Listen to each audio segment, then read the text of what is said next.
Assalamualaikum warahmatullahi wabarakatuh. Waalaikumsalam Waalaikumsalam warahmatullahi warahmatullahi wabarakatuh. wabarakatuh. Selamat siang anak-anak. Iya, Selamat Pak. siang, Pak. Siang, Pak. Bagaimana keadaan kalian pada siang hari ini? Alhamdulillah, sehat, Baik, Pak. Alhamdulillah. Baik. Masih semangat kan untuk mengikuti mata pelajaran pada siang hari ini? Masih, Pak, insya Allah. Makasih, Pak. Alhamdulillah. Makasih, Pak. Nah, sebelum kita masuk ke materi, kalian persiapkan dulu ya alat tulisnya.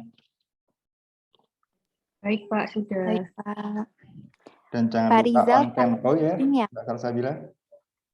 Pak Rizal, saya izin off cam ya, Pak. Soalnya lagi hujan deras. Oh iya, tidak apa-apa. Nah, sebelum kasih. kita, ya sama-sama. Sebelum kita masuk pada materi, Bapak ingin bertanya, siapa yang sudah pernah liburan ke Candi Borobudur? Saya sudah pernah, Pak.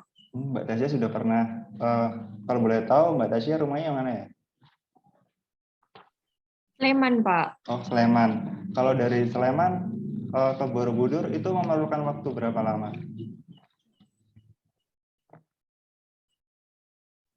Kurang lebih 1-2 jam, Pak. 1 sampai 2 jam. Oh iya, Bapak tanya dulu. Borobudur itu di mana sih? Di Magelang ya, Pak? Iya, benar sekali. Itu di Magelang. Nah, kalau setahu Bapak, kalau dari Yogyakarta, kita memerlukan waktu 1 jam untuk ke Candi Borobudur. Nah, untuk jarak tempuhnya itu sekitar 40-an kilometer. Nah, jadi dari Borobudur atau dari Yogyakarta ke Magelang itu memerlukan waktu 1 jam. Kemudian jarak tempuhnya sekitar 40 kilometer. Nah, yang perlu kita ketahui, Borobudur itu terletak di sebelah timur Kota Temanggung, yang tepatnya di Kota Magelang dan sebelah barat Kota Yogyakarta. Nah, dari pemaparan yang dijelaskan oleh Mbak Tasya, ini merupakan salah satu atau bagian materi yang akan kita bahas pada siang hari ini. Dari pemaparan tersebut, ada yang tahu kita akan mempelajari mengenai apa? Teks deskripsi ya, Pak? Teks deskripsi, Pak. Iya, betul sekali. Kita pada siang hari ini akan mempelajari mengenai teks deskripsi. Nah, di sini Bapak akan menjelaskan mengenai apa sih yang akan kita capai dari pembelajaran ini, yaitu yang pertama kita diharap bisa mengidentifikasi teks deskripsi. Kemudian kita juga dapat menganalisis teks deskripsi. Kemudian kita juga diharap bisa menyusun teks deskripsi. Nah, kegiatan pembelajaran kita pada siang hari ini mulai dari pengertian, kemudian tujuan, fungsi, hingga unsur kebahasaan. Apakah dapat dipahami? Paham, Pak. Paham, Pak, insya Allah. Dapat dipahami. Nah, Bapak izin share screen dulu ya. Baik, Pak. Baik, Pak. Baik, Pak. Apakah sudah terlihat? Sudah, Pak. Sudah, Pak. Nah, kita sekarang akan mempelajari mengenai teks deskripsi. Apa sih teks deskripsi itu? Nah, ini adalah pengertian dari teks deskripsi. Teks deskripsi adalah sebuah paragraf di mana gagasan utamanya disampaikan dengan cara menggambarkan secara jelas objek, tempat, atau peristiwa yang sedang menjadi topik kepada pembaca, sehingga pembaca seolah-olah merasakan langsung apa yang sedang diungkapkan dalam teks tersebut. Di pengertian teks deskripsi, apakah ada yang ditanyakan? Ya, Belum, Pak. Sudah. Ada, Pak. Kita lanjut ya. Nah, lantas apa sih tujuan teks deskripsi itu? Di sini tujuan teks deskripsi yaitu bertujuan menggambarkan atau melukiskan secara rinci dan penggambaran sekonkret mungkin mengenai suatu objek atau suasana atau perasaan, sehingga pembaca seakan-akan melihat, mendengar, mengalami apa yang dideskripsikan. Nah, tadi seperti yang kita bahas, Mbak Tasya menjelaskan mengenai letak Candi Borobudur yang ada di Magelang. Nah, itu merupakan objeknya. Nah, kita lanjut ke fungsi teks deskripsi.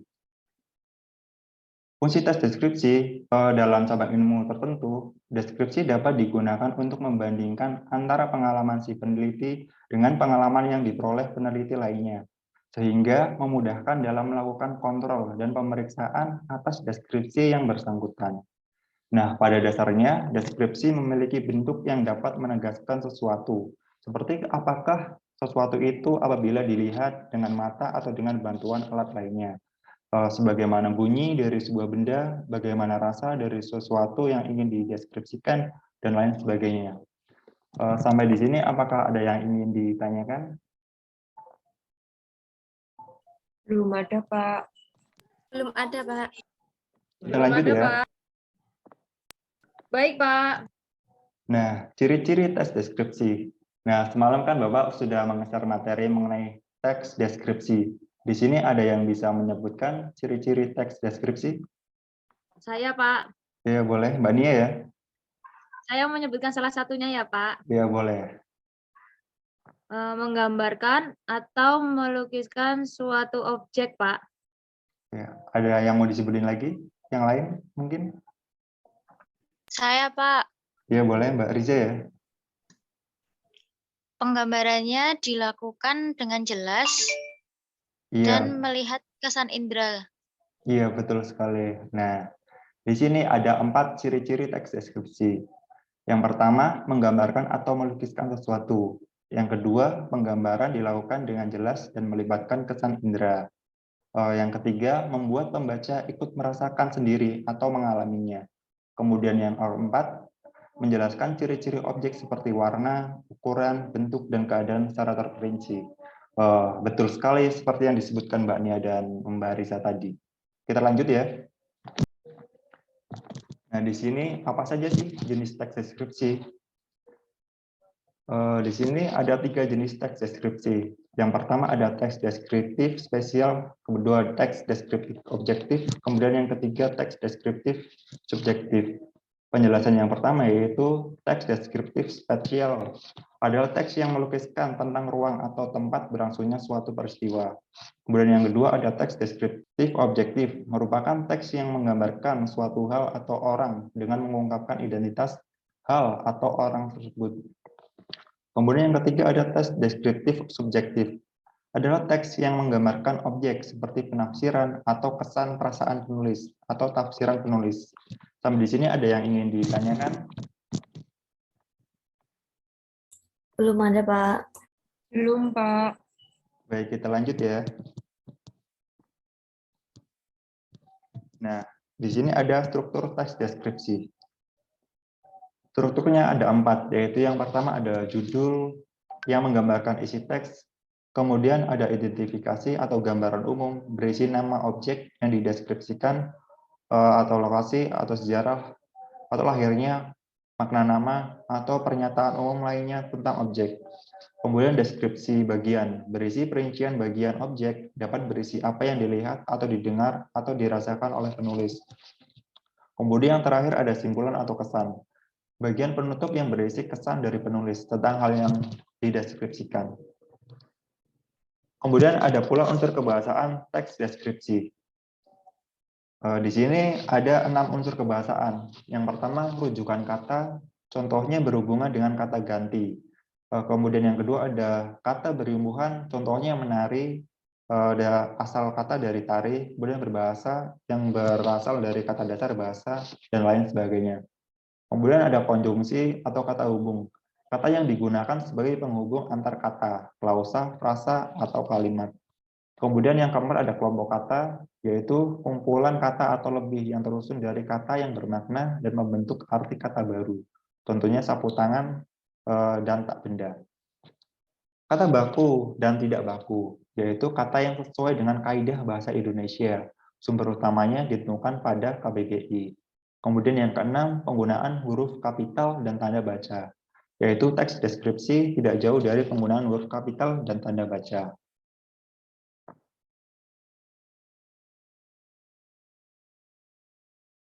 Nah, ini ada contoh teks deskripsi. Kalian sudah baca kan semalam? Sudah, Pak. Sudah, Pak.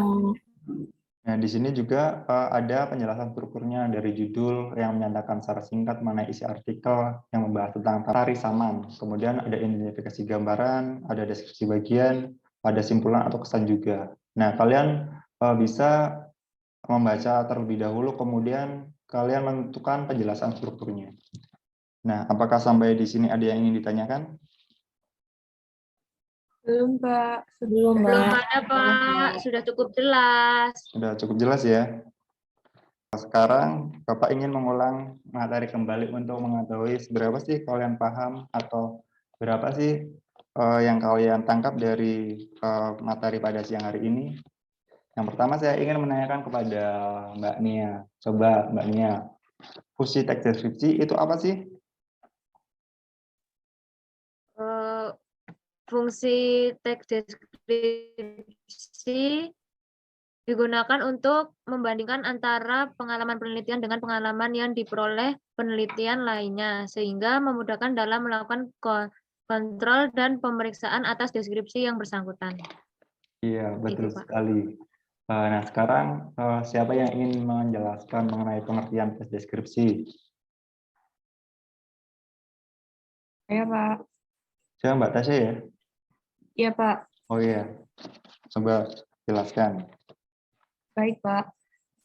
Teks deskripsi adalah sebuah paragraf di mana gagasan utamanya itu disampaikan dengan cara menggambarkan secara jelas objek, tempat, atau suatu peristiwa yang sedang menjadi topik kepada pembaca, sehingga pembaca itu seolah-olah merasakan langsung apa yang sedang diungkapkan oleh penulis dalam teks deskripsi tersebut. Iya, betul sekali, lengkap sekali ya jawaban dari Mbak Tasya. Sekarang satu kali lagi, apa saja jenis teks deskripsi? Ada yang mau menjawab? Saya, Pak. Siapa Mbak Evia ya? Ya, Pak. Mbak Evia coba sebutkan. Jenis teks deskripsi itu ada 3, Pak. Yang pertama, teks deskripsi spasial. Yang kedua, teks deskripsi objektif. Yang ketiga, teks deskripsi subjektif, Pak. Iya, betul sekali. Saya rasa dari pertanyaan-pertanyaan itu menunjukkan bahwa kalian paham atas materi yang disampaikan Bapak pada siang hari ini. Apakah benar seperti itu? Benar, Pak. Pak. Benar, Pak. Nah, sekarang Bapak ingin mengetahui lebih jauh lagi. Ada beberapa soal yang Bapak siapkan untuk menguji pengetahuan kalian. Nah, sekarang coba kalian buka grup WhatsApp dulu ya. Nah, di situ ada link, silakan kalian masuk dan mengisi soal-soal yang ada di dalam kuisis tersebut. Baik, Pak. Sudah selesai ya? Sudah, Pak. Sudah, Pak. Sudah, Pak. Nah, dari pekerjaan kalian, nilainya cukup tinggi-tinggi ya. Itu menggambarkan bahwa materi yang Bapak sampaikan pada siang hari ini, kalian paham dan dapat diserap dengan baik. Nah, pada pembelajaran hari ini, saya rasa kalian cukup aktif dan sangat antusias dalam menjawab pertanyaan-pertanyaan dari Bapak. Apakah Bapak dalam penyampaiannya cukup cepat atau sangat lambat? Atau biasa-biasa saja?